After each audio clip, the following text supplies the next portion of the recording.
हम लोग श्रीमद् भागवतम के 11वें स्कंद से छठा अध्याय है 20वां श्लोक से आगे पढ़ रहे हैं। अभी तक आप देवताओं की प्रार्थना को सुने थे जो उन्होंने भगवान श्री कृष्ण को समर्पित करी थी द्वारका में। वो लोग समझ रहे थे भगवान के अब तिरुभाव का समय आ गया है। तो अब उसके बाद क्या होता है, उन्हें प्रार्थनाएं कर ली हैं 19वें श्लोक तक। अब आगे क्या वो होता है उसको देखिए। क्या चीज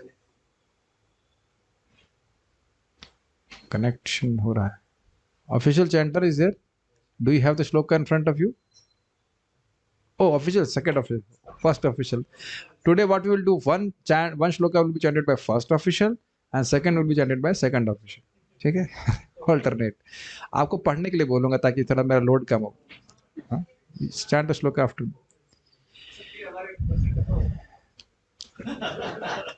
When your opinion is needed, will be given to you. ठीक है? श्री बादरायण उवाचा। बोलिए। हाँ, माइक पे बोलिए ना। इति इति अभीष्टूय विबुधै। नहीं मिला क्या?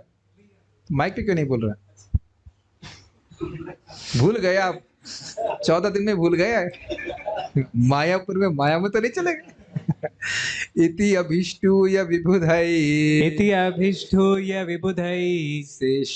शेषः शतधृतिर्हरिम्। शेषः शतधृतिर्हरिम्। अभ्यभाषत गोविन्द। अभ्यभाषत गोविन्द। अभ्यभाषत गोविन्दम्। अभ्यभाषत गोविन्दम्। प्रणम्याम्बरमाश्रितः। प्रणम्याम्बरमाश्रितः। आपके पास टेक्स्ट दिख रहा है? अभी पढ़िए। ठीक है। अनुवाद। श्री सुखदेव गोस्वामी ने आगे कहा, इस तरह ब्रह्मा जी, शिव तथा अन्य देवताओं समेत भगवान गोविंद की स्तुति करने के बाद स्वयं आकाश में स्थित हो गए और उन्होंने भगवान को इस प्रकार से संबोधित किया। Next one. Very have a mic. श्री ब्रह्मो उवाच। श्री ब्रह्मो उवाच। भूमेर भारवताराय। भूमेर भारवताराय। पुरा विज्ञापितः प्रभो। पुरा विज्ञापितः प्रभो। त्वमस्माभिरशेषात्मन्। त्वमस्माभिरशेषात्मन्। तत्तथैवोपपादितम्। तत्तथैवोपपादितम्। बोलो, पढ़ो बाबा, पढ़ने काम आपका है। अनुवाद। ब्रह्मा ने कहा, हे प्रभु, इसके पूर्व हमने आपसे पृथ्वी का भार हटाने की प्रार्थना की थी। हे अनंत भगवान, हमारी वह प्रार्थना पूरी हुई है। तात्पर्य, भगवान कृष्ण ने देवताओं से कहा होगा, वस्तुतः तुम लोगों ने क्षीरोदक्षाय विष्णु से अवतार लेने के लिए कहा था, तो फिर यह क्यों कह रहे हो कि मुझसे प्रार्थना की थी? समझ में आया? भगवान द्वारका में हैं, तो भगवान कह रहे थे आप लोग तो क्षीर सागर के तट पे गए थे ना, तो मुझसे तो ना प्रार्थना करने के लिए बोला था, तो आप क्यों बोल रहे हैं कि आपने मुझसे प्रार्थना की था? मैं तो गोविंद हूँ। Little bit distance from the mic. Okay, बोलिए। मैं तो गोविंद हूँ, इसीलिए ब्रह्मा ने उन्हें अशेषात्मा कहकर संबोधित किया है, जिसका अर्थ है कि असीम भगवान, जिनसे विष्णु के सारे स्वांश उद्भूत होते हैं। ठीक है। श्री यद्यपि भगवान विष्णु के पास गए थे, लेकिन भगवान बार बार ऑन मत कीजिए। भगवान कृष्ण के ही अंश है विष्णु, तो इसलिए कह रहे हैं कि कृष्ण आपको ही बोला था। और वैसे भी कृष्ण अवतरित हुए थे, सारे स्वांशों के साथ अवतरित हुए थे। यस। श्री विश्वनाथ चक्रवर्ती ठाकुर का ऐसा मत है। स्पष्ट है।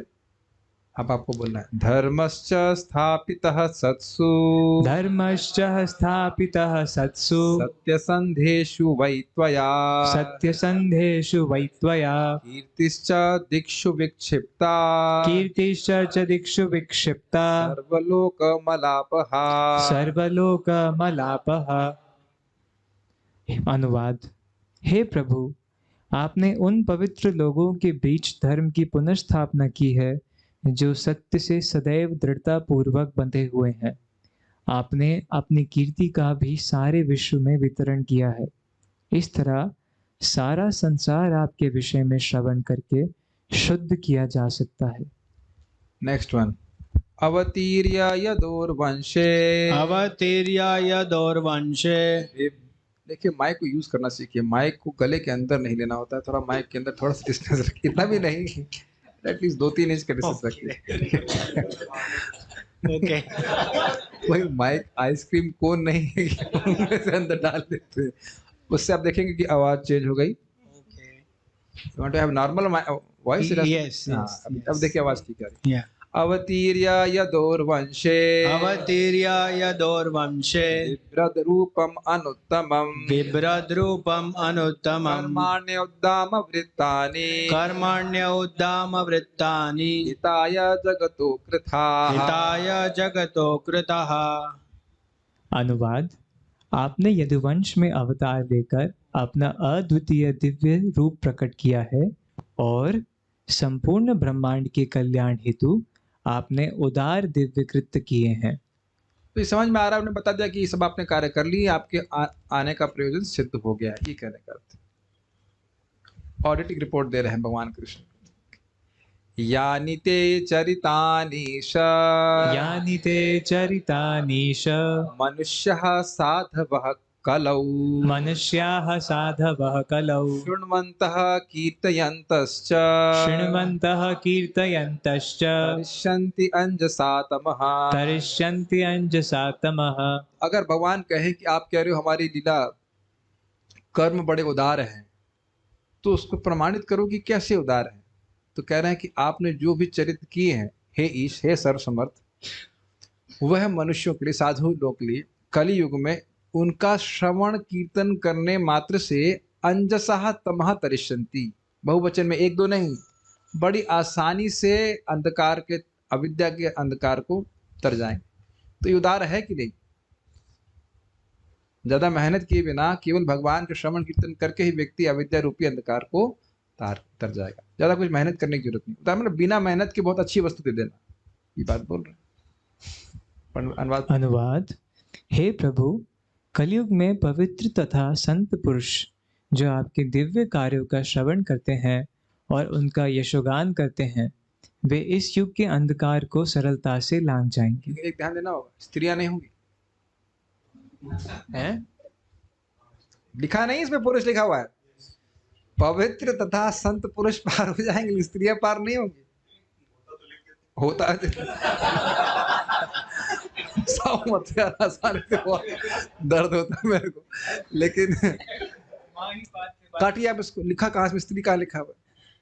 तो देखिए, भले ही पुरुष लिखा हुआ है, लेकिन उपलक्षण समझना चाहेगा जो कोई भी व्यक्ति, बच्चा, बूढ़ा, स्त्री, इसमें उपाधि का कोई अपेक्षा नहीं है। जो कोई भी भगवान के बारे में श्रवण कीर्तन करेगा, वह निश्चित अंधकार को पार करके भगवान के पास चला जाएगा। अभी तो अगर आपको याद, तो खैर नहीं होगा ये बात, मैं नहीं मान रहा याद होगा, लेकिन पहले श्लोक में ही कोट कर रहे हैं श्रीधर स्वामी और कह रहे हैं कि अम्बरीश महाराज जो सतयुग में थे, उनको वशिष्ठ जी, जहाँ तक मुझे गौतम ऋषि या वशिष्ठ जी कोई बोलते हैं, यदि तुम भव का क्षय चाहते हो तो श्रीमद् भागवतम का श्रवण करो। ये बहुत बड़ी बात है। तात्पर्य। दुर्भाग्यवश कलयुग में बहुत से लोग प्रामाणिक वैदिक साहित्य के प्रति आकृष्ट नहीं होते। वे भगवान की कीर्ति के श्रवण तथा कीर्तन की विधि के महत्व को महत्व ना देकर रेडियो तथा टेलीविजन की व्यर्थ तथा अंट शंट ध्वनियां सुनना चाहते हैं। अंट शंट की व्याख्या समझते हैं? फालतू की, बकवाद। यस, बकवाद। तथा अखबारों और पत्रिकाओं इत्यादि को पढ़ना चाहते हैं। वे किसी, और इसकी उपमा प्रथम स्कंद में किससे दी है? जो इस प्रकार से अखबार पढ़ना चाहता है, कौवों से। वायसम तद्वायसम तीर्थम उशंति मानसः नयत्र रमता नयत्र तद्वायसम तीर्थम उशंति मानसा। श्लोक, खैर उसका अर्थ यह है कि जिस कृति में भगवान का यश नहीं है, नाम नहीं है, गुण नहीं है, वह वायस का तीर्थ है, कौवों का तीर्थ। तो स्वाभाविक सी बात है कि कौवों का तीर्थ अधिक मात्रा में कलयुग में होगा, क्योंकि अधिक मात्रा में कौवे हैं। तो इसलिए ये नहीं सोचना चाहिए कि हाँ, अब हंस लोग कहें कि अरे वहां तो बहुत जमावड़ा बैठा हुआ है, भीड़ बहुत लगी हुई है। वह स्वाभाविक सी बात है कि जो रैलियां होती हैं, आपने देखा होगा ना पॉलिटिकल रैली, उसमें कितनी भीड़ लगी रहती है और एक कौवा चिल्ला रहा होता है। उम्मीद है कि हमारी कथा को कोई पॉलिटिशियन तो नहीं सुनेगा, इसलिए हम बोल सकते हैं कि एक कौवा जोर जोर से चिल्ला रहा होता है और बाकी कौवे भी आओ आओ आओ आओ कर रहे थे, है कि नहीं। हम लोगों को, मुझे अनुभव है IIT कानपुर में पीछे की तरफ एक स्थान है, क्या कहते हैं उसको, भूल रहा हूँ, अच्छा ही भूल गया, लेकिन वहां पे एक बार ऐसे कुछ पॉलिटिकल रैली हुई थी, तो हम लोग गए थे गीता बांटने के लिए वहां पे, कि शायद गीता बढ़ जाए। कोई गीता तो नहीं लिया, लेकिन वो जो बोल रहे थे वो असहनीय था। इतना अनुभव मुझे याद है कि वो बोल बहुत खराब चीज रहे थे, मतलब कुछ हम दूसरे को गाली देने का काम तो कुछ होता नहीं उनके पास, याद नहीं कि क्या बोल रहे थे, but it is very useless, जिसे कहते थे यूजलेस, इसे किसी का कोई उद्धार नहीं होता।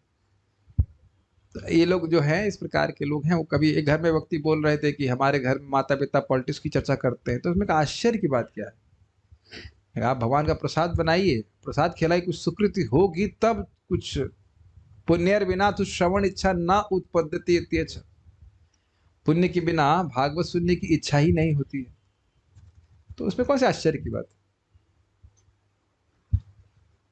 पढ़िए। वे किसी प्रामाणिक गुरु से महाराज इस बात को बोलते हैं कि ये कोई सामान्य बात नहीं है कि कोई व्यक्ति श्रीमद् भागवत की कक्षा में बैठा है। कृत भी शुश्रूषु भी तत्क्षणात्, यह अद्भुत ग्रंथ है कि सुनने की इच्छा होने मात्र से भगवान आ जाते हैं हृदय में, तो सुनना शुरू कर देगा तो कहना ही क्या। बहुत अद्भुत ग्रंथ है ये, भाग्य हम समझ नहीं रहे हैं। आप प्लीज थोड़ा सा विचार किया करिए, चाइना में और यूक्रेन में, मतलब डिवोटीज को छोड़ दीजिए, तो क्या किसी के मन में कोई कल्पना भी कर सकता है कि ऐसा शास्त्र हो सकता है जिसमें भगवान की व्याख्या हो ठीक ठीक, और भगवान सुनने मात्र से भगवान में प्रेम होने लग जाए। कल्पना भी नहीं कर सकता। हम सभी लोग तो ऐसी स्थिति में थे ना, कल्पना भी नहीं कर सकता कि ऐसा कोई ग्रंथ हो सकता है। अब क्यों हम लोग को सुनने को मिल रहा है, तो भगवान की कृपा है और कुछ नहीं कह सकते। Amazing is it not. ये चक्रवर्ती बात 1.1.2 की टीका में लिख देते हैं, लिखे हैं कि अब आप ये क्वेश्चन मत करो कि ऐसा कैसे हो जाता है, बस किसी तरह से भगवान ने स्वयं इस शास्त्रीय रचना करी है और अपना तेज इसमें रख दिया है कि ये भगवान को खींच सकती है। ध्यान दीजिएगा 1.1.2 धर्म प्रोजित वाला श्लोक जो है, ये भागवत के ऐश्वर्य की, भागवतम की अद्भुत शक्ति का वर्णन करता है। क्या शक्ति है कि सुनने की इच्छा मात्र से भगवान हृदय में आ जाते हैं। और तीसरा श्लोक क्या वर्णन करता है, उसकी माधुर्य की रस है, रसरूप है इत्यादि। ये सब छोड़ करके व्यक्ति अखबार पढ़ रहा है, जिसको सुनने की इच्छा मात्र से माया हृदय में आ जाती है। तो फिर लोग छोड़ क्यों नहीं रहे हैं? क्योंकि पापेर बिना तो छोड़ने की इच्छा होती नहीं है। अगर हृदय में पाप ना हो तो अखबार छोड़ने की इच्छा उत्पन्न होती ही नहीं। समझ आए? पाप अगर हृदय में ना हो तो अखबार छोड़ने की इच्छा ही नहीं होती। समझ में आया? नहीं समझ में आया? अरे कोई पापी व्यक्ति है, वही दुर्जन व्यक्ति होगा, तभी तो भागवत छोड़ करके अखबार पढ़ेगा। और स्वाभाविक सी बात है, भक्त लोग भी विरोध कर देते, प्रभु थोड़ा अखबार पढ़ने में क्या दिक्कत है? तो महाराज उसमें बड़ा स्पष्ट, उस लोग को बड़ा सुंदर तरह से कहते हैं, कहीं खखार पड़ी हो, बच्चों की लैट्रिन पड़ी हो, गंदी गंदी वस्तुएं, वहीं जाकर तो कौवे इकट्ठे होते हैं ना, खून पी मवाद पड़ा रहता है सब जगह। तो बोलने तो आप लोग शायद किसी को उल्टी हो जाए सुनने में, लेकिन है ही ना, जो सबसे गंदी वस्तु है वहां जाकर इकट्ठे होते हैं कौवे। या कहीं वो गाड़ी किसी सुअर के ऊपर, या कुत्ते, स्पेशली कुत्ते मर जाते हैं बेचारे, कुत्ते के ऊपर चढ़ जाती है, उसकी अंतड़ियां बाहर आ जाती हैं, तो कौवों को लगता है वाह भाई बहुत बढ़िया फीस्ट है। आज तो फीस्ट है, टिकट। ओ कृष्णा, तो और कहते हैं देखो भाई टिकट भी नहीं लग रहा है इसमें, तो आओ आओ चिल्लाते कि नहीं। इसी प्रकार से आचार्यों ने बोला है, तो वहां पे हंस कभी नहीं आने वाले, ठीक है ना। तो भक्त लोगों को तो केवल श्रीमद् भागवतम की चर्चा ही अच्छी लगती है, तो इस पर आप उम्मीद भी नहीं कर सकते कि उन लोगों को अच्छी भी लगेगी, ठीक है। आपको हंसाना नहीं है मुझे, ठीक है, डोंट डू डिससर्विस। यस, पढ़िए। वे किसी प्रामाणिक गुरु से कृष्ण के विषय में सुनने की अपेक्षा हर बात पर तब तक अपना मत व्यक्त करते रहते हैं जब तक कि काल उन्हें घसीट नहीं ले जाता। अब क्या बताएं, भगवान बड़े परीक्षा ले रहे हैं। मुझे सब बातों पे ना एक एक बात हंसी की याद आ रही है। महाराज कह रहे हैं कि ट्रेन में आप चलिए तो कुछ लोग ऐसे होते हैं कि आप किसी विषय पे बात करा लीजिए उस पर अपना मत दे देंगे। पॉलिटिक्स के बारे में बोलेंगे और उसके बाद ब्रह्म ज्ञान होगा तो ब्रह्म ज्ञान भी बोलेंगे, भगवान कौन है, जीव कौन है, सब सब पे बोलना शुरू कर देंगे।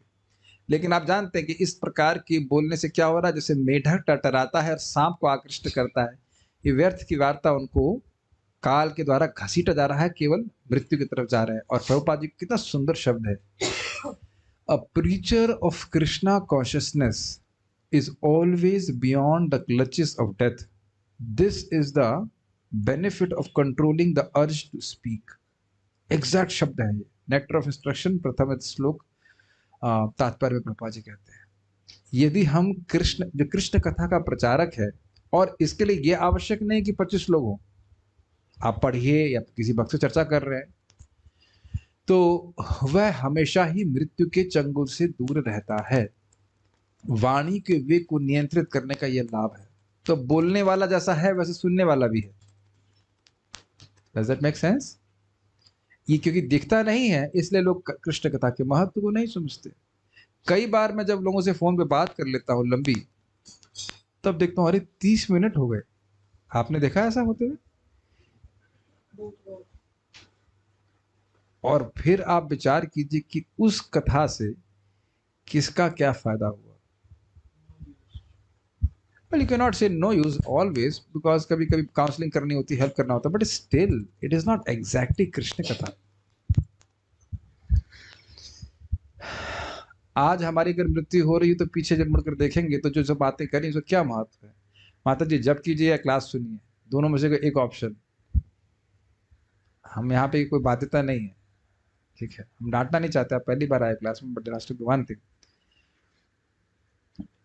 वे भौतिक जगत के, पढ़िए आगे। ये बहुत इंटरेस्टिंग। तो आप जब भी आप जप कर रहे हो, एक कथा सुन रहे हो, मान लो बिल्कुल नहीं अच्छा लग रहा हो, लेकिन ये बात तो याद रखनी चाहिए कि जितना समय आप जप में, कथा में, भगवान की भक्ति में लगा रहे हैं, काल आप काल के पर है। That is very wonderful. वे भौतिक जगत के नश्वर तथा सीमित रूपों का अध्ययन करने के बाद अधीर होकर इस निष्कर्ष पर जा पहुंचते हैं कि परम सत्य निराकार है। ये समझ में आया? ये इंटरेस्टिंग है। इस जगत का कोई भी रूप नश्वर है कि नहीं? बड़ा स्पष्ट है। लिमिटेड है कि नहीं? और उसका रूप है कि नहीं? रूप है इसलिए लिमिटेड है, लिमिटेड है इसलिए रूप है, सीमित है इसलिए उसका आकार है। समझ आ गया? आकार है इसलिए सीमित है, और परम सत्ता सीमित है इसलिए निराकार है। सिंपल है ना? समझ में आया? भाई ये हारमोनियम अगर मैं आकार पूछूं तो कहेंगे चौकोर, अगर ये कहेंगे ग्लास का क्या आकार है तो मतलब एटलीस्ट एक सिलेंड्रिकल। तो ये सीमित है इसलिए इसका आकार है, और क्योंकि इसका आकार है इसलिए सीमित है। तो जी आपने प्रॉमिस किया था कि फिलॉसफी नहीं बोलेंगे। मैंने ये नहीं कहा था कि किसी भी श्लोक में नहीं बोलूंगा। ये समझ में आ रहा है दिक्कत? वो सोचते रहे कि भौतिक रूप, ये सही बात है, भौतिक रूप में यदि आकार है तो सीमितता है, उसकी परिच्छिन्नता होनी चाहिए, बाउंड्री होगी तभी तो आकार देखेंगे ना। तो अब भगवान कृष्ण का आकार है, पहली बात चलो स्वीकार कर लो, भगवान कृष्ण का, हमने मान लिया भगवान कृष्ण का आकार है, तो वह असीमित कैसे हो गई? तो भगवान ने स्वयं करके दिखाया कि नहीं? दिख रहे छोटे बच्चे जैसे, लेकिन सारे ब्रह्मांड उनके मुंह में दिखा दिए। तो ये जो लॉजिक है कि कोई वस्तु का आकार होगा इस कारण से वो सीमित होगी, या सीमित वस्तु का ही आकार होता है, यह भौतिक रूप के ऊपर होता है, मतलब लागू होगा, और उसको वो भगवान पे आरोपित कर देगा। ये कठिनाई हुई। पढ़िए। ऐसे लोग वस्तुतः कृष्ण की माया की पूजा करते हैं, जिसे बड़े से बड़े लोग को लतियाने का अधिकार प्राप्त है। नहीं बोलते रहे, कुछ नहीं। ये इंटरेस्टिंग बात है कि कितना भी बड़ा हीरो इस जगत का हो, माया उसके मुंह पे जूते मारने में, जूते मारने से आपको थोड़ा क्लियर नहीं समझ रहा, जूता पहन के जूता मारने में हाथ से मारेंगे तो भी जूता हाथ में रहेगा ना, तो उतना अपमान नहीं। पहने हुए जूता मारेंगे तो ज्यादा मान लगेगा ना, और उसमें भी कील का जूता पहना हुआ है, कील लगा हुआ, वो जो होता है ना फुटबॉल में होता है ना उस तरह का। सब जगह यस, इसमें यस बोलेंगे, बाकी सिद्धांत बोलेंगे तो यस नहीं निकलता। तो वो मुंह पे मार रही है, क्यों? क्योंकि है तथाकथित विज्ञानी लेकिन सिगरेट नहीं छोड़ रही, इंद्रियों को वश में नहीं कर पा रहे। यस। और फिर उसके बाद कहाँ का लतिया लतिया करके वो किस किस योनि में फेंकेगी, उसका कोई हिसाब नहीं है। बढ़िया। यदि इसके बदले में लोग प्रामाणिक स्रोतों से कृष्ण के विषय में सुने तो वे अपने जीवन की सारी समस्याएं आसानी से हल कर सकते हैं। कलयुग में लोग अनेक मनोवैज्ञानिक, सामाजिक, आर्थिक, ऐतिहासिक, राजनैतिक तथा जीवन संबंधी समस्याओं से निरंतर त्रस्त रहते हैं, किंतु ये स्वप्न तुल्य समस्याएं तुरंत ही दूर हो जाती हैं जब कोई व्यक्ति सच्चिदानंद स्वरूप भगवान की वास्तविकता के प्रति जागरूक होता है। इस ब्रह्मांड में ये लाइन भगवान समझ में आई? जैसे हम स्वप्न में जाएंगे आज और बहुत सारी समस्याओं का निर्माण कर लेंगे, निर्माण कर लेंगे किसके द्वारा? मन के द्वारा। उसका सोल्यूशन किस तरह से दे रहे होंगे? मन के द्वारा, और सोल्यूशन होगा नहीं। आपने कभी देखा है स्वप्न की समस्याएं कभी स्वप्न में सुलझती नहीं है?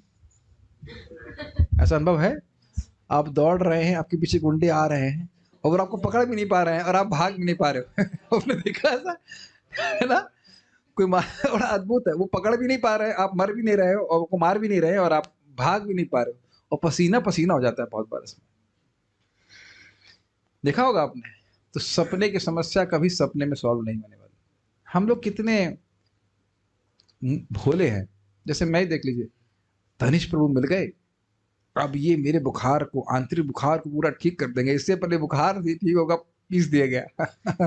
अब उसके बाद ये ठीक होगा, उसके बाद फिर कुछ और परेशानी हो जाएगी। मैं तो खुद इस बात पे हंसता हूँ कि हम लोग सोचते जरूर हैं कि ये समस्या सॉल्व हो जाएगी, उसके बाद अब कोई समस्या नहीं रहेगी। भूल जाइए, इतने उनके पास अस्त्र हैं माया देवी के कि पूरा जिंदगी भर युक्त लग कर रखेंगे आपको, एक के बाद एक समस्या। तो ठीक है, इनके लिए जो आवश्यक है वो करना चाहिए, करना होता ही है, लेकिन मूल बात है अपने स्वरूप में जागृत होना। जैसे मेक सेंस? ये माइक हटा दीजिए, माइक स्टैंड, सॉरी।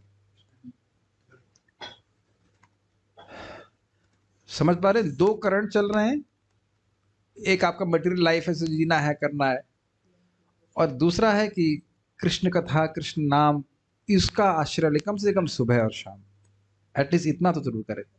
तो हमारा वो जो रियल प्रॉब्लम है अविद्या की, वह निवृत्त होती चली जाए। ये मानते हैं कि जितनी बार हम तात्पर्य सब पढ़ रहे हैं, भगवान के बारे में पढ़ रहे हैं, जाप कर रहे हैं, तो कुछ तो बीमारी कम हो रही है। वैसे तनिष प्रभु बोले 2-2 गोली 4 बार खाना, तो हर गोली का कुछ तो प्रभाव हो रहा है ना। और जब जितनी बार गोली स्किप कर रहा हूं तो कुछ नहीं हो रहा है। क्लिक्स? जितनी बार आप जाप कर रहे हैं, जितनी बार आप भागवत पढ़ रहे हैं, कुछ हो रहा है, कुछ स्वप्न से हम बाहर आ रहे हैं। और जितनी बार नहीं पढ़ रहे हैं, जितनी बार नहीं सुन रहे हैं, some transformation is missing. Click? ठीक है। तो मूल बात यह है कि अपने संबंध को भगवान से जागृत करना, और वो श्रवण कीर्तन के द्वारा बड़ी आसानी से हो जाता है। एक आश्चर्य की बात यह भी है कि हम बिल्कुल अजीब तरह से अधीर हो जाते हैं। जैसे फिर एग्जाम्पल लीजिए, प्रभु जी ने दवा दी है, दवा खाना आसान है ना? नहीं, हर चीज के लिए मुश्किल। कोई सोचते बड़ा किसी इजोटोरिक उत्तर होगा, नहीं, कुछ नहीं।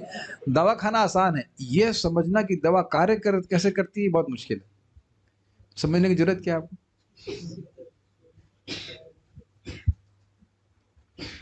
और कार्य भी करती है और अपने हिसाब से कार्य करेगी। ऐसा तो नहीं मैं कहूंगा कि कुछ 2 गोली खाई है उसको कुछ एक्सेलरेट करूंगा, वो अपने ही स्पीड से करेगी, और करेगी जरूर। Does that make sense?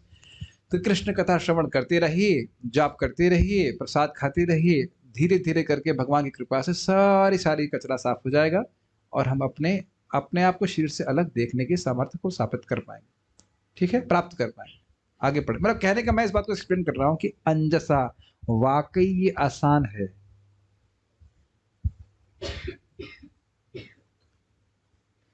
विश्वास नहीं होता ना, लेकिन एक्चुअली आसान है। ना हमें हिमालय भी जाना है, ना जा सकते, और ना शीर्षासन लगाना है, कुछ भी नहीं करना है। भगवान के बारे में सुनना है और भगवान के बारे में बोलना है। और इसके विज्ञान को फिर समझ लीजिए, भगवान से विद्रोह करके माया पकड़ी है। हम विद्रोह किए भगवान से, इसलिए माया पकड़ी हुई है। भगवान को प्रिय करने वाले कार्य करेंगे तो भगवान ही माया को तिरोहित करेंगे। हमारे पास सामर्थ्य नहीं माया को तोड़ने का। क्लियर? आगे बढ़िए। इस ब्रह्मांड में भगवान इसीलिए प्रकट होते हैं जिससे लोग उनके कार्य का लाभ देख सके, उनके बारे में सुन सकें और उनका यशोगान कर सकें। इस कलिकाल के कठिन युग में लोगों को इस अवसर का लाभ उठाना चाहिए। एक बात और प्रभुपाद बोलते हैं, कीर्तनीय सदा हरि का अर्थ यह है कि हरे कृष्ण मंत्र तो करे ही, साथ साथ भगवान के बारे में बोले, यह भी कीर्तन है। तन्नाम रूप चरितादि सुकीर्तनानु। नाम, रूप और चरित, ये सब शक्तिशाली है, भगवान से भिन्न है। इन सभी का कीर्तन करना चाहिए। बड़ा स्पष्ट एडवाइस है। कीर्तनानु, अभ्यास ये होना चाहिए कि निरंतर कीर्तन कर सके। और अगर निरंतर नहीं कर पा रहा तो कम से कम नित्य जरूर होना चाहिए। नित्य से नीचे नहीं जाना चाहिए। नित्य का मेरा मतलब है प्रतिदिन। प्रतिदिन से नीचे नहीं जाना चाहिए। क्या बोला मैंने? अब वो ये कहो कि हमने 3 दिन से भागवत नहीं सुनी है, कभी बोलते हैं कि हम 3 दिन से खाए नहीं है, ये चीज ठीक नहीं। आज भी हमारे स्टूडेंट आए थे, भक्त आए थे, तो मैं उनको समझा रहा था कि 9 से 6 का जॉब है। Perfect, is it not? आप जूम पे आइए, जपा कीजिए। सुबह तो हम क्लास नहीं कर रहे हैं, मतलब 10 बजे वाली क्लास नहीं सुन पाएंगे। 9 से 6 करके फिर और क्या, हमने कहा दूर है ऑफिस, कहते हैं 8 किलोमीटर। 8 किलोमीटर दूर होता है, यहाँ से छठीकरा दूर होता है। बताइए, दूर है। 6 बजे आ जाओ अपना, फिर शाम को कथा सुनिए, और आप देखेंगे कि शाम की कथा सुनने से कुछ प्रेरणा मिलती है। और वो प्रेरणा क्या है? श्रद्धा। सताम प्रसंगात मम वीर संविदो। आप देखते हैं, जैसे मैं तो 2 टाइम लेता हूँ खाना, सुबह खा लिया, और 5 बजे फिर भूख लगती, फिर खा लेते हैं, तो कुछ शक्ति अनुभव करते हैं। आपने महसूस किया है? शाम को जो भी 2 टाइम लोग खाते हैं, जब तक एनर्जी लेवल कुछ डाउन हो रहा होता है, फिर खा लेते हैं, फिर एनर्जी आ जाती है। ऐसा कुछ ऐसे अनुभव करते हो ना? It's very simple. शाम को ना खाइए, तब देखिए कैसा लगेगा। हाँ, लोग दुखी हो रहे हैं, शक्ल में दुख प्रस्तुत हो रहा है। अब अगले दिन भी मत खाइए सुबह, अब शाम को भी मत खाइए, फिर वीक हो जाएंगे ना। और वीक का क्या अर्थ है? काम करता है क्या? क्या ये भक्ति को प्रशस्त काम करता है क्या? माया इसी बात को लगातार कोच रही है। ए, यहाँ क्यों हो तुम? चलो उधर चलो। ये प्रभुपा जी के शब्द है, माया लगातार कोचती रहती है। क्या टाइम बर्बाद कर रहे भक्तों के साथ? देखो तुम्हारा कितना बुरा, कितनी बुरी तरह से तुमको डांट लगाई।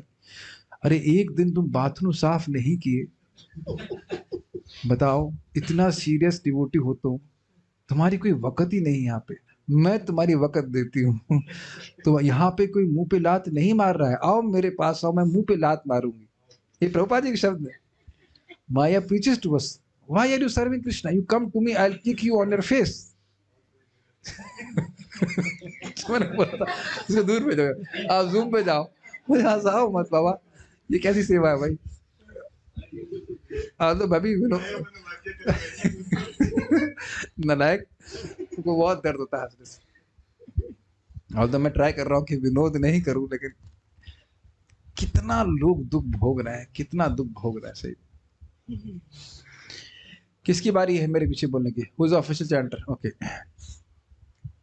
यदुवंशेऽवतीर्णस्य यदुवंशे अवतीर्णस्य भवतः पुरुषोत्तमा भवतः पुरुषोत्तम शरत्शतं व्यतीयाय शरशतं व्यतीयाय पंचविंशाधिकं प्रभो। पंचविंशाधिकं प्रभो।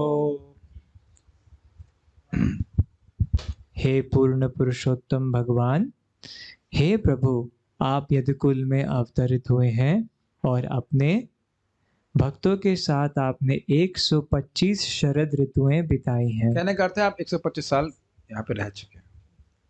नाधुना ते खिलाधारा नाधुना ते खिलाधार देवकार्यावशेषितम् देवकार्यावशेषितम् कुलं च विप्रशापेन कुलं च विप्रशापेन नष्टप्रायम् अभूदिदम् नष्टप्रायम् अभूतिदम्। ततः स्वधाम परमम् विश्वस्य विश्वस्व यदि मन्यसे विश्वस्य यदि मन्यसे विश्वस्व यदि मन्यसे विश्वस्व यदि मन्यसे स लोकालोकपालान्नः स लोकालोकपालानः पाहि वैकुंठ किंकरान्। पाहि वैकुंठ किंकरान्। ध्यान दीजिएगा कि देवता गण भगवान को आज्ञा नहीं दे रहे हैं। शब्द है यहाँ यदि मन्य से। विशस्व, विशस्व का अर्थ क्या लगा रहे हैं यहाँ पे?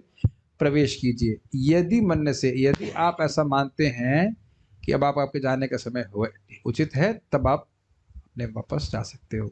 पढ़िए। अनुवाद। हे प्रभु, इस समय देवताओं की ओर से आपको करने के लिए कुछ भी शेष नहीं रहा। आपने पहले ही अपने वंश को ब्राह्मण के श्राप से उबार दिया है। हे प्रभु, आप सारी वस्तुओं के आधार हैं और यदि आप चाहें तो अब वैकुंठ में अपने धाम को लौट जाएं। यदि आप चाहें को क्यों अंडरलाइन किया गया है? हाँ, ऐसा नहीं बोल रहे भगवान अब हो गया, आप चलिए निकलिए यहाँ से, ऐसा ऐसा तो नहीं। ठीक है, काम हो गया, निकलिए यहाँ से, ऐसा नहीं बोल रहे। यस। साथ ही हमारी विनती है कि आप सदैव हमारी रक्षा करते रहें। हम आपके विनीत दास हैं और आपकी ओर से हम ब्रह्मांड का कार्यभार संभाले हुए हैं। हमें अपने लोगों तथा अनुयायियों समेत आपके सतत संरक्षण की आवश्यकता है। यस, ये नहीं, वो जानते हैं कि यद्यपि भगवान अब अपने धाम को चले जाएंगे, इसका अर्थ यह नहीं है कि भगवान का संरक्षण देवताओं को प्राप्त नहीं है। जो भी व्यक्ति भगवान की वाणी का पालन करता है, हाँ, तो जो भी व्यक्ति भगवान की वाणी का पालन करता है उसको भगवान से रक्षा प्राप्त होती है। जैसे चैतन्य भागवत में वर्णन है कि तुलसी जी के सामने बैठ के जाप करना चाहिए, और चैतन्य महाप्रभु स्वयं इसको आदर्श के रूप में स्थापित किए।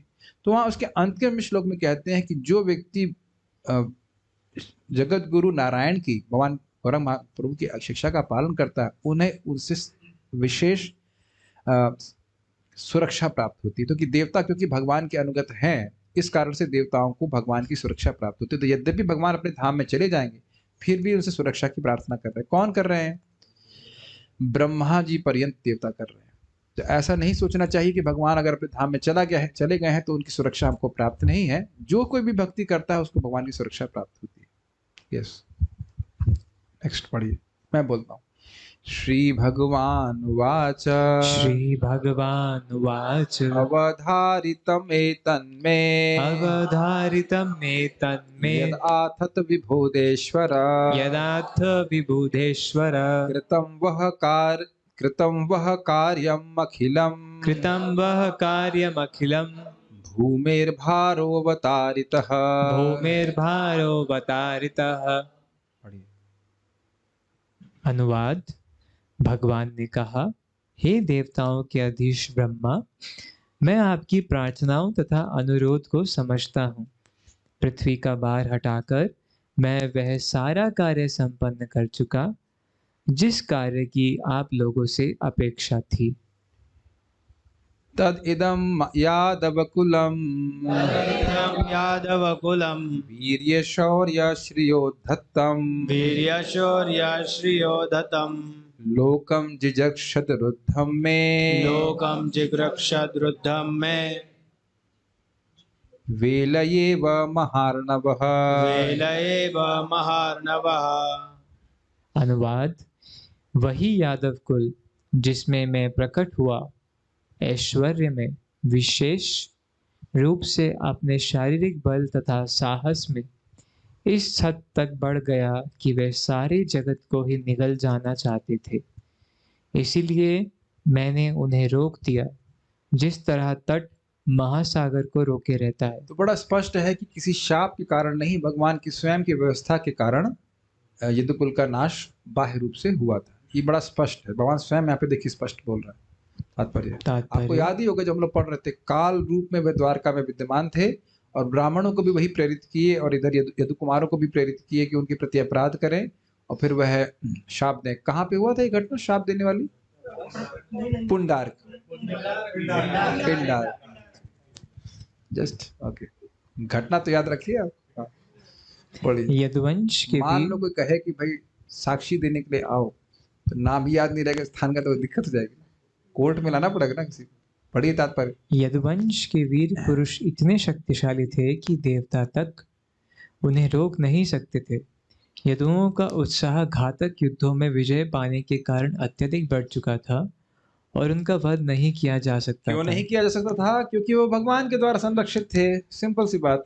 पढ़िए। वे अपने शौर्य के कारण सारे संसार में अपना राज्य स्थापित करना चाहते थे, इसलिए भगवान ने उन्हें रोका और पृथ्वी से उन्हें हटा लिया। ठीक है, उद्धतम शब्द है। यस। यदि यदि अच्छा मान लो भगवान नहीं करेंगे तो क्या हो जाएगा? तो उसको भगवान व्याख्या कर रहे हैं, यदि असंहृत्य दृप्तानां यदि असंहृत्य दृप्तानां यदूनां विपुलं कुलं यदूनां विपुलं कुलं गन्तास्म्यनेन लोकोऽयं गन्तास्म्यनेन लोकोऽयम् उद्वेलेन विनश्यति। उद्वेलेन विनश्यति। तो अब यदुवंश का नाश नहीं होने से क्या होगा, जरा देखिए। पढ़िए। तात्पर्य अनुवाद।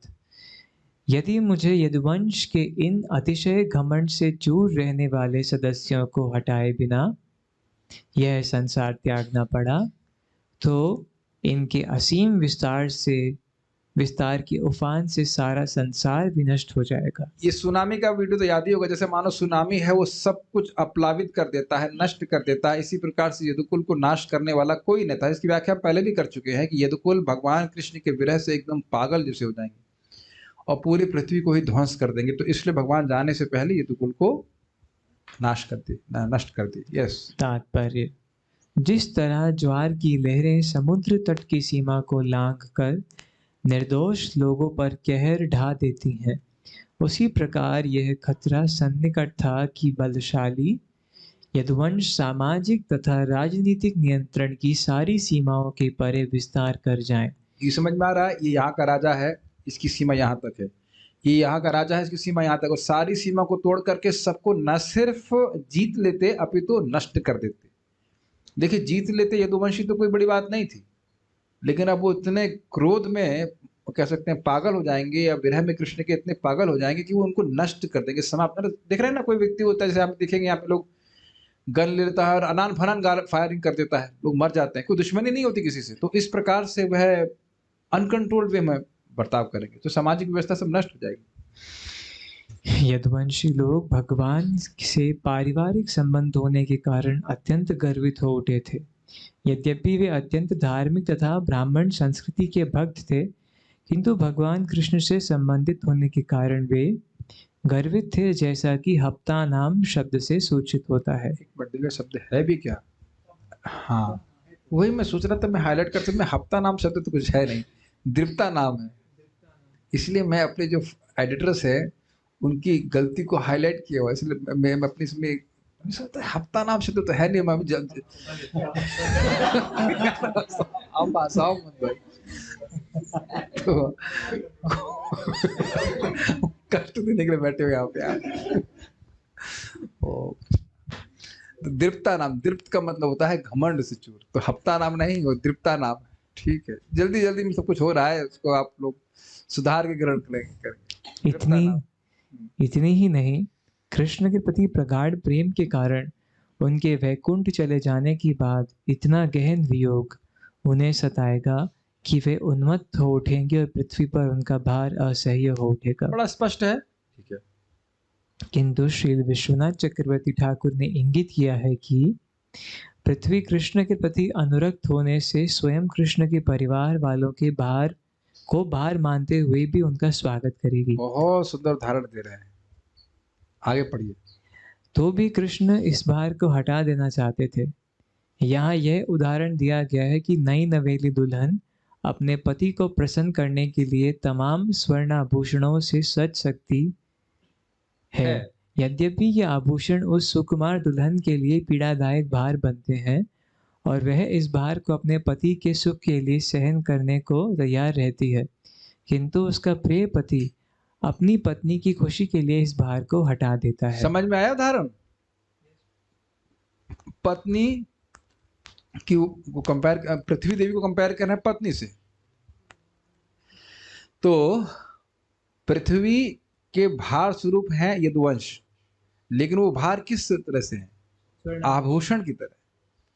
तो उनको धारण की हुई है कृष्ण को प्रसन्न करने के लिए। कृष्ण पति हैं, लेकिन अब पति देख रहा है कि आभूषण बहुत अधिक है, भार बन रहा है, तो वो पत्नी की प्रसन्नता के लिए उसको हटा देंगे। तो अब जान रहे कि भगवान चले जाएंगे तो अब ये पूरे पृथ्वी को ध्वंस कर देंगे, इसलिए भगवान ने यदुवंश को हटा दिया। कितना सुंदर उपमा दे रहे हैं, पढ़िए। इसलिए भगवान सावधानी के रूप में यदुवंश के भार को पृथ्वी से हटा देना चाह रहे थे। जैसे कहा जाता है कि थोड़ी सी सावधानी बहुत बड़े उपचार का काम करती है। ये तो मैं समझ रहा हूँ। काश मैं उस दिन पंचांग प्रणाम किया होता तो अच्छा रहता। सावधानी घटी दुर्घटना घटी। अब तो भगवान अष्टांग प्रणाम हम एटलीस्ट मंदिर में तो नहीं करने वाले। सावधानी घटी दुर्घटना घटी। नहीं, अगर आप पंचांग प्रणाम कर रहे हो तो कोई व्यक्ति आपके ऊपर नहीं गिरेगा, फ्री फॉल नहीं कर सकता है, वो गिर कर ऐसे पलट जाएगा। मेरे को तो ना होता। अब जिसको होता है वो देख कर चले। एक व्यक्ति बोल रहे थे, मोटी मोटी माता जी लोग को मंदिर में इतना घूमने की जरूरत क्या है? क्या बोला जाए, सागर में शार्क भी घूमती ही है। सिर्फ ना, ठीक है, तो जो भी है, लेकिन ये हमारा बहुत बड़ा अनुभव है। एक बार हम ड्राइवर संग भरतपुर जा रहे थे, नया ड्राइवर था, मेरे संग और लोग भी थे, अब यहाँ उपस्थित कोई है कि नहीं। और प्राया मुझे गाड़ी में नींद आ जाती है, तो उस दिन मैं पहले सो के गया था, और वो नया ड्राइवर था, वो पहले से सोया नहीं था। और पूरी 100 की स्पीड पे गाड़ी चल रही थी, और मैं सुन रहा था कथा, मुझे कथा बोलनी थी, और देखा कि गाय सामने से क्रॉस कर रही है, और भाई साहब 100 की स्पीड पे गाड़ी लेके चल रहा है। It was all in a fraction of second. गाय सामने 100 की स्पीड, और फिर मैंने देखा कि ड्राइवर पूरा सो रहा था।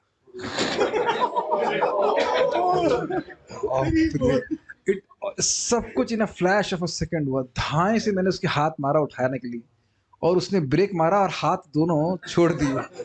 आप कोई सो रहे होते ऐसे करेगा ना, मतलब अब सोचिए, उसको ख्याल ही नहीं था कि वो कर क्या रहा है, गाड़ी चला रहा है कि क्या कर रहा है। फिर भी अगल बगल कोई गाड़ी नहीं थी, तो हमारी गाड़ी थोड़ी देर लहराई और फिर स्थिर हो गई। भगवान रक्षा करते हैं, भगवान रक्षा करते हैं। थोड़ी सी सावधानी, नहीं तो गाय तो मर ही जाती है, और हमारा भी क्या हाल होता कुछ कह नहीं सकते। जगत बहुत खतरनाक है। खैर,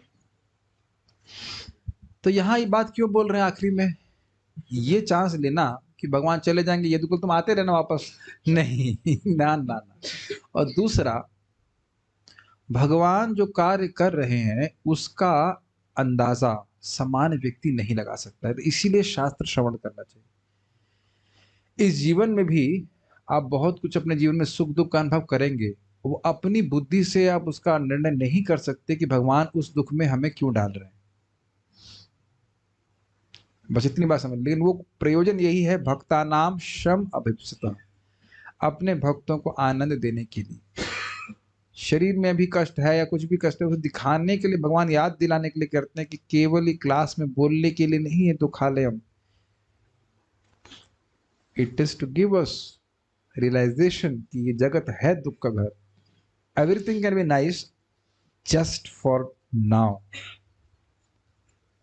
ये बात अभी क्लियर आगे और आने वाली है। उद्धव जी को भी बोलेंगे यहाँ रहने की जरूरत नहीं है। तो कभी कभी क्या होता है, भक्ति करने के, कभी कभी क्या होता है, ये भक्ति करने के प्रभाव से मन, हमारा जीवन मन माना प्रसन्न रहने लगता है, शांत हो जाता है। तो हम सोचते हैं जगत इतना बुरा थोड़ी ना है, लेकिन ये जगत उतना ही बुरा है जितना पहले था। यहाँ रहने की प्लानिंग नहीं बनानी चाहिए। ओके, इदानीं नाश आरब्धः इदानीं नाश आरब्धः कुलस्य द्विजशापजः कुलस्य द्विजशापजः यास्यामि भवनं ब्रह्मन् यास्यामि भवनं ब्रह्मन् एतदन्ते तवानघ। एतदन्ते तवानघ। अनुवाद। अब ब्राह्मणों के शाप के कारण मेरे परिवार का विनाश पहले ही हो चुका है। आंवला जूस पीजिए। शुरू क्यों भूल गए? अब ब्राह्मणों के शाप के कारण मेरे परिवार का विनाश पहले ही शुरू हो चुका है। देख रहे हैं, तो शुरू शब्द हटा देने से कितना अंतर हो जाएगा। एक शब्द का बहुत महत्व है। जरा फिर से पढ़िए, गलत तरह से शुरू हटा करके। अब ब्राह्मणों के शाप के कारण मेरे परिवार का विनाश पहले ही हो चुका है। पूरी कहानी चेंज हो जाएगी कि नहीं? यानी कि अभी देवता लोग आए हैं तभी सब नाश हो चुका है। Very careful. शुरू हो चुका है मतलब अब प्रारंभ हो गया। शुरू हो चुका का अर्थ समझ रहे हैं? वो मूसल पीस दिया गया है, उसके लोहे के कण जाके प्रभास में सेट हो गए हैं, वो छोटा सा है वो बाण में लग चुका है, प्रोसेस शुरू हो चुका है। Does it make sense? भाई 6 बजे किचन में खाना बनना शुरू होता है, भोग बनना शुरू होता है, तो आप बोलते हैं ना, जैसे ही मशीन में आटा गूंदना शुरू हुआ तो आप बोलना शुरू करेंगे ना कि शुरू हो गया खाना, बोलेंगे ना कि भोजन बनना शुरू हो गया। अभी रोटी बन नहीं गई है, तो ध्यान से सुनिएगा, शुरू हो चुका है शब्द बहुत ध्यान से सुनो। मतलब प्रोसेस, अभी तक कोई मरा नहीं है, अभी तक कोई, जब तक कोई देवता लोग आए कोई मरा नहीं है, प्रोसेस शुरू हुआ है। पढ़िए। हे निष्पाप ब्रह्मा, जब यह विनाश पूरा हो चुकेगा और मैं वैकुंठ जा रहा होऊंगा तो मैं थोड़े समय के लिए तुम्हारे वास स्थान पर अवश्य आऊंगा। जैसे हम लोग ब्रह्म लोग तो जा ही पाते हैं ना हम लोग। तो भगवान के लिए ये सब ब्रह्म लोग ये सब ऐसे जैसे हम लोग मतलब अटला चुंगी या लाइक दैट, कोई विशेष कितने आसानी से भगवान बोल रहे हैं ना। जब हम वैकुंठ जाएंगे तो आपके यहाँ भी मिलते हुए विजिट करते हुए जाएंगे। तात्पर्य। अब आप बताइए, क्या इस प्रकार की व्याख्या आप सर्च कीजिएगा, मुझे बहुत संदेह है कि YouTube पे कहीं व्याख्या मिलेगी, क्योंकि शास्त्र कोई पढ़ सुनता ही नहीं। अंट संट कुछ भी भगवान के बारे में बोल देंगे, द्वारका में ये था, हमारा वो था, हमने यहाँ सुना, ये रिसर्च करी, वो सर्च करी। बेवकूफी की बात है। कभी वो कल्पना कर सकते हैं, कल्पना की बात ही नहीं कि भगवान जाएंगे तो ब्रह्मलोक होते हुए जाएंगे, मिलते हुए जाएंगे। इसीलिए इसमें टाइटल होना चाहिए यूट्यूब पर विशेष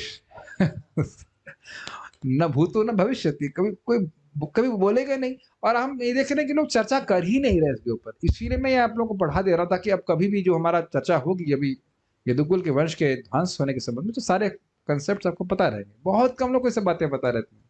पढ़िए। तात्पर्य।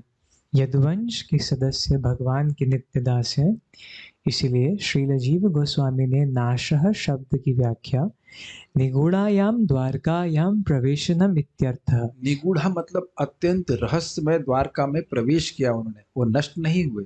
पढ़िए इसका अर्थ क्या है। यदुवंश के सदस्य वैकुंठ लोक के गुह्य द्वारका में प्रविष्ट हुए, जो इस पृथ्वी पर प्रकट नहीं है। अप्रकट लीला एक नित्य द्वारका है कि नहीं? बेस प्रभु चिन्मय धाम, चिन्मय धाम, वहां सब चलेगा। यस। दूसरे शब्दों में भगवान का धाम द्वारका इस धरती पर प्रकट है, किंतु जब पृथ्वी का द्वारका हटता है तो वैकुंठ लोक का नित्य द्वारका यथावत बना रहता है। अब देखिए, यहाँ समझना होगा, हटता है का अर्थ है कि वह अप्रकट रूप में रहता है, नहीं तो द्वारका यहाँ भी नित्य रूप से। यस। क्योंकि यदुवंश के लोग भगवान के नित्य संगी हैं, अतएव उनके विनाश का कोई प्रश्न नहीं है। केवल उनके प्राकट्य से संबंधित हमारी बद्ध दृष्टि विनष्ट होती है। यही नाशः शब्द का अर्थ है। स्पष्ट है, हमारे सामने से वो ओझल हो गए। अब जानते हैं, देवताओं के अंश को प्रभास क्षेत्र में भेजा गया, वहां से वो स्वर्ग चले गए, और जो उनके नित्य पार्षद हैं वो नित्य द्वारका में चले गए। श्री शुक उवाच। श्री शुक उवाच। इत्युक्तो लोकनाथेन स्वयंभू प्रणिपत्यतं सह देवगणैर्देवः स्वधाम समपद्यत। अनुवाद। श्री सुखदेव गोस्वामी ने कहा, ब्रह्मांड के स्वामी द्वारा ऐसा कहे जाने पर स्वयंभू ब्रह्मा उनके चरण कमलों पर गिर पड़े और उन्हें नमस्कार किया। तब सारे देवताओं से घिरे हुए ब्रह्मा जी अपने निजी धाम लौट गए। इसके बाद भगवान ने द्वारकावासी को बुला के क्या कहा, उसको भगवान ने चाहा, सामर्थ्य दिया, तो हम कल सुनेंगे। क्वेश्चन है यहाँ पे, true shraddha is most important.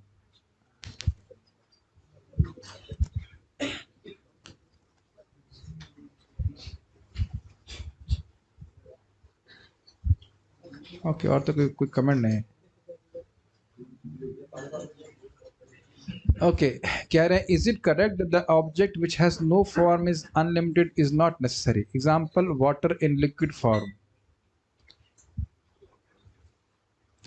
अब देखिए प्रश्न कर रहे हैं कि जरूरी नहीं है कि कोई भौतिक रूप वस्तु हो जो लिमिटेड हो और उसका रूप ना हो। कहाँ तक आपने फिजिक्स पढ़ी है? अभी आप बोल रहे हो वाटर इन लिक्विड फॉर्म।